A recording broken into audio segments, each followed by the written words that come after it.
every SWAT team officer that was there immediately sprint to their vehicle. So Elliot was spot on. He saw that car, and the suspect, 47-year-old Scott Ostrom, just drove by his apartment where there was, I would say, 15 to 20 SWAT team officers, 10 to 15 undercover officers, a crime lab was there.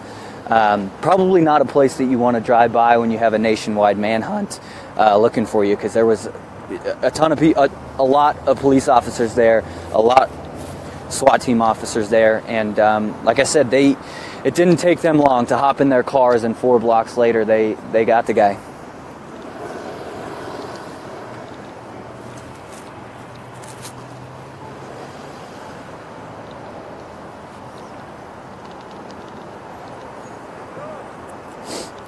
As far as I know, we obviously pulled up shortly after. We weren't speeding down the road like the authorities were.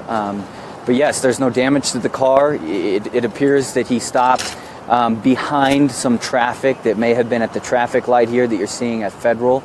And, at that point, when you've got 2 Bearcat trucks behind you and a bunch of cop cars, there's not much you can do. When we pulled up, all 4 doors were open, and I saw a male laying on the ground. We now know that male was the suspect. So yes, it appears that he, maybe came up to the stop, and a bunch of cars in front of him. He saw what was behind him and, thought better of it. And SWAT team jumped all over it, opened up all the doors, pulled him out, and arrested him.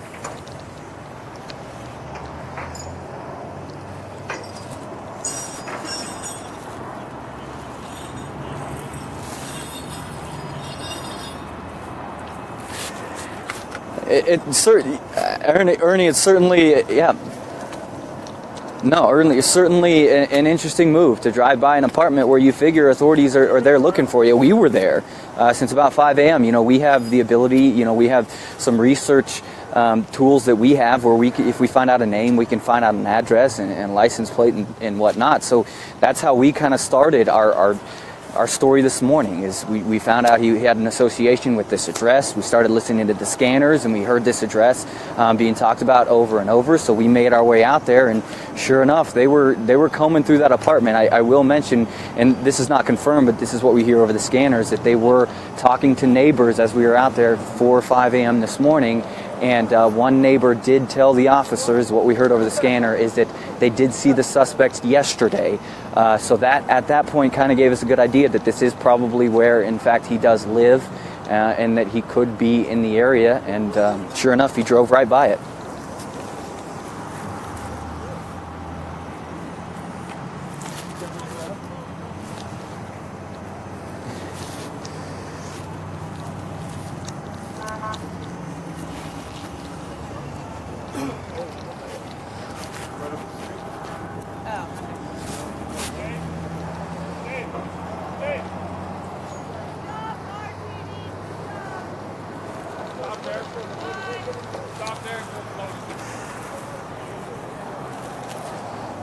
Box.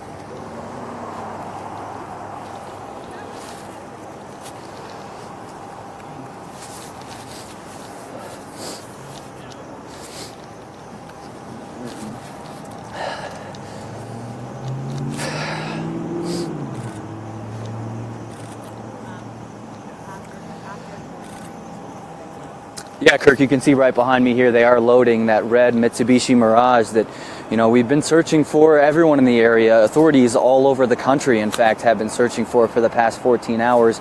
There it is right there. They're loading it onto a tow truck. And this is the site right here at Federal and 72nd where the suspect, Thornton Police has now confirmed it was 47-year-old Scott Ostrom, that they did pull out of that vehicle and arrest right here on the street. We did see that happen, right here in front of us. Now, I want to take you back, if you're just now joining us. Since about 5 o'clock this morning, we found an address that had been associated with the suspect.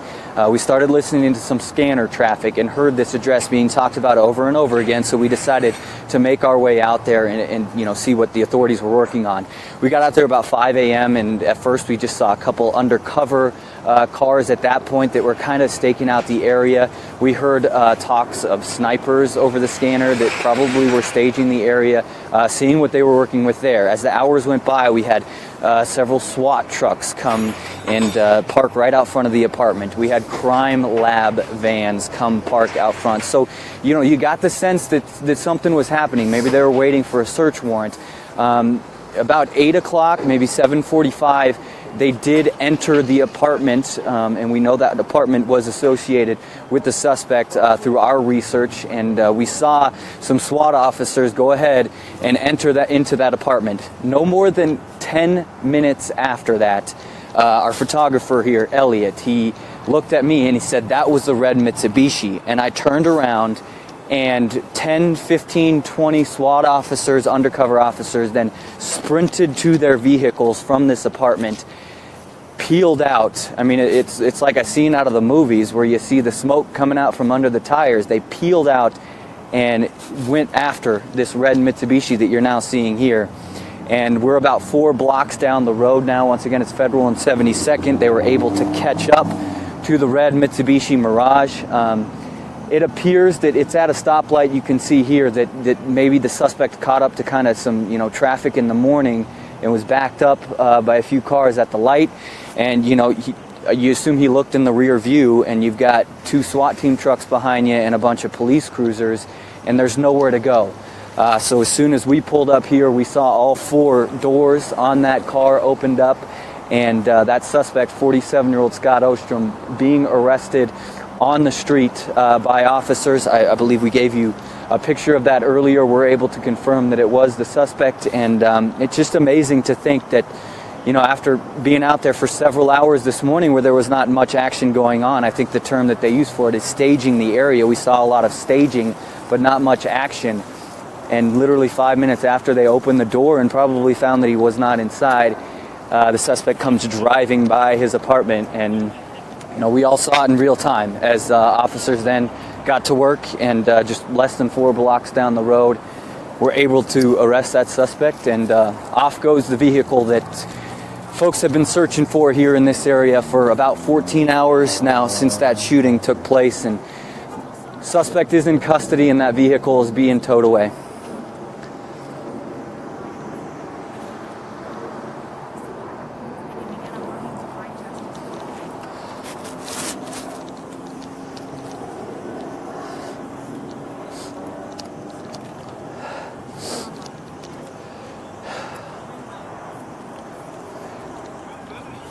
I did not. I can't explain to you how many officers, SWAT team officers, police officers, undercover officers were here. Fantastic job by, I see Westminster Police, Adams County Sheriff's Office, the SWAT team was here. Fantastic job by them to catch up to them. I will say that if you were joining us live, there's a lot of hectic stuff, but we were able to hopefully paint the picture as well as we could. But you may have heard what sounded like a flashbang. It was a flashbang. A bystander told me that that went off not to apprehend the suspect, not to help with the arrest, but rather because, as you mentioned, Megan, it's such a morning rush time where there were so many cars and people in the area. There's a Walmart right here, there's a bank right here, there's a Boost Mobile behind me, I mean, there's a gas station, so there's a lot of people in this area, and the authorities set off that flashbang to get people to kind of back up out of the area. That's why that happened. I was frightened when I heard that, because when you hear that noise, but then when you find that the suspect's laying on the ground in handcuffs and the authorities were doing that for that reason, makes you feel a little bit more at ease.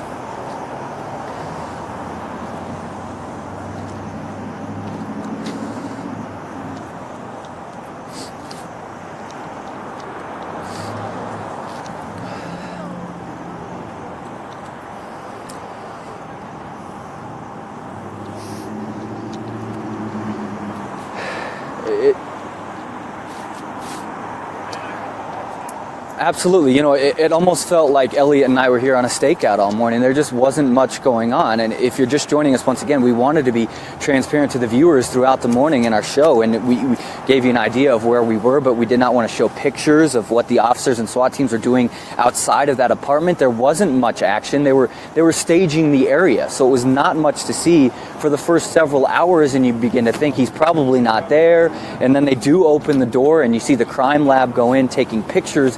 So you assume that they've cleared the apartment at that point and, you know, he's just not around and they're not going to find him here and they're going to have to look somewhere else to find him. And then literally within minutes, Elliot, photographer here, says that was the red Mitsubishi. It's hard to believe, but you turn around and you see all the SWAT team officers hop into their cars and peel out, and sure enough, it was that red Mitsubishi Mirage that we just saw be towed away. And it looks like, if you can see behind me here, they have now taken down the crime scene tape and opened back up the road. So if you weren't here 20, 30 minutes ago, you'd think it's a normal day here on Federal and 72nd, but that could not be farther from the truth. Kirk, you mentioned it all played out on live TV here. If I sound like I'm out of breath, I apologize. My heart's beating pretty quick here. Certainly something that you never think you see, something that happens in real time.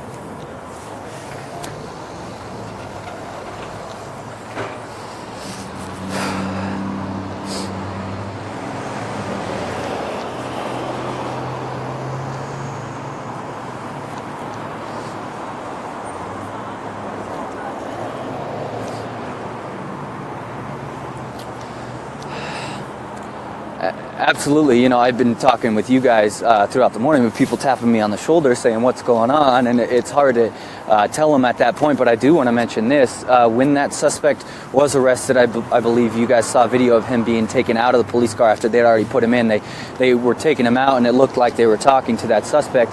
There was a couple people that were on the sidewalk on the street, and a lady had her cell phone out, and she was cheering, and she said, "You killed those people at Walmart.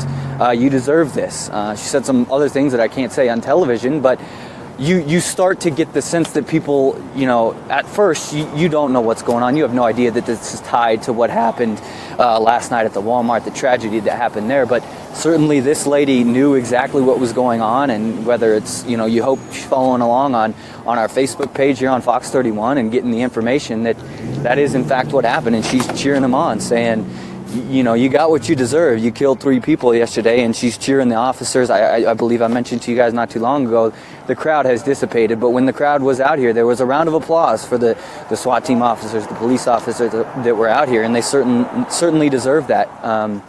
We're less than 4 blocks from where that apartment was.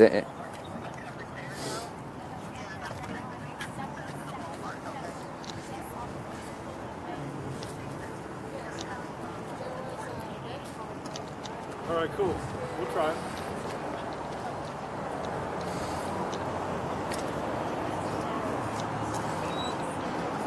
All right, cool.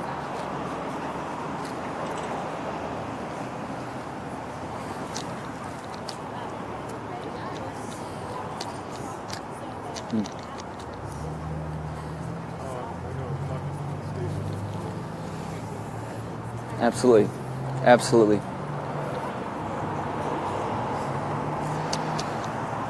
Absolutely, and absolutely, it's 100% clear. Like I said, if you were not here 20 minutes ago, you would have no idea that just happened here. But to go on to that they were applauding the officers that were here, they do deserve an applause. Megan mentioned this is in the middle of morning rush hour. We're on Federal and 72nd. This is a very busy area, and there was not an ounce of damage to any vehicles, any people out here. You're talking about a nationwide manhunt. They've been searching for this suspect for 14 hours now, and they were able to arrest him, apprehend him in the middle of a busy street with 0 damage.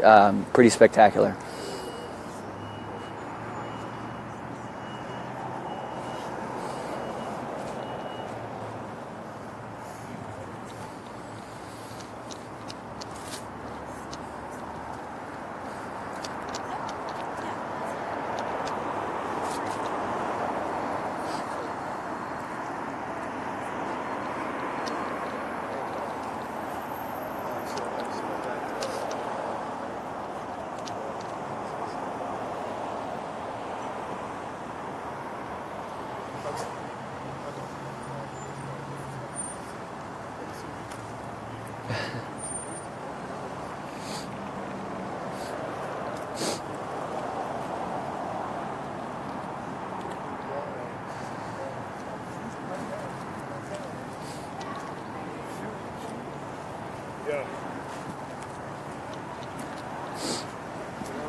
When I first walked up and got a vantage point, he was already on the ground with handcuffs on, but I did ask a bystander who was standing right about where we are, and he was arrested not too far in the middle of the street right here. And yeah, she said that the cops just went in and pulled him right out of the car. So they did have to pull him out of the vehicle, she said, but it sounds like he did surrender. But as I mentioned, I believe that you see the stoplight right here. You assume that there was a number of cars that were stopped in front of him. And so you got to come to a stop, and then you look behind you and you've got all the police activity. There's not much that you can do at that point.